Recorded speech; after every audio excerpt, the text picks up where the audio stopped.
नमस्कार मित्रांनो, तर आज मी तुमच्यासाठी खूप दिवसातून घेऊन आलेली आहे एक नवीन रेसिपी शेवग्याच्या शेंगाची। ही भाजी आपण गावाकडल्या पद्धतीने करणार आहोत आणि शेवग्याच्या शेंगा खाण्यासाठी खूप पौष्टिक असतात, त्यामुळे तुम्ही या आठवड्यातून दोनदा तरी नक्की खा जा। तर सर्वप्रथम आपण शेवग्याच्या शेंगा चिरून धुवून घेतलेले आहेत। त्यानंतर आपण कोथिंबीर ही धुवून चिरून घेणार आहोत।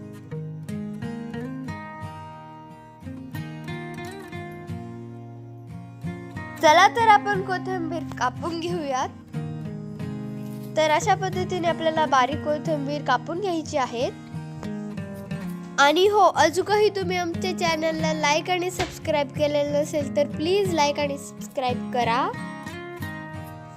शेवग्याच्या शेंगा ह्या नेहमी आपल्या आहारात पाहिजे। ह्या खूप पौष्टिक आणि शरीरासाठी चांगल्या असतात। शेवग्याच्या शेंगामुळे आपली प्रतिकारशक्ती वाढते आणि हाडे मजबूत होतात। तर आपली कोथिंबीर कापून झालेली आहे।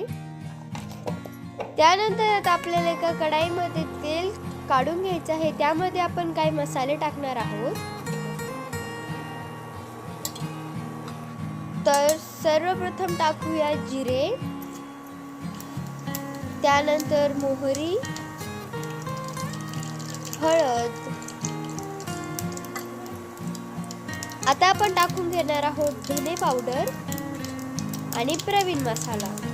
हा सर्व मसाला आपल्याला व्यवस्थित मिक्स करून घ्यायचा आहे आणि आपण यामध्ये शेवग्याच्या शेंगा आता टाकून घेऊया।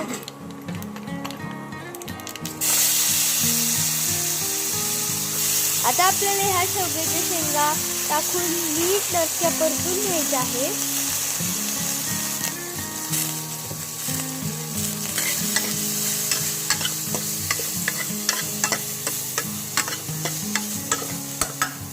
शेंगा थोड्याशा परतल्यानंतर आपल्याला यामध्ये चवीनुसार मीठ घालायचं आहे।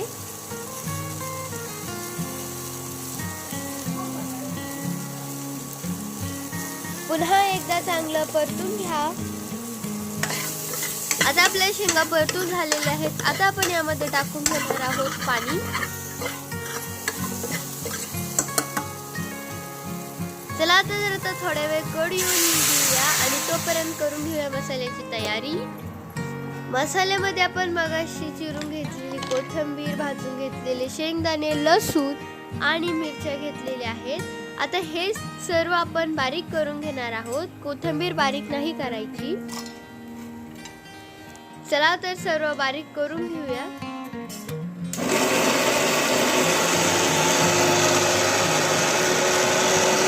आता आपल्याला मसाल्यामध्ये थोडंसं पाणी करून टाकायचं आहे आणि त्याचबरोबर आपल्या भाजीला उकळीही आलेली आहे। चला तर यामध्ये आता आपण काढून घेतलेला मसाला टाकून घेऊया।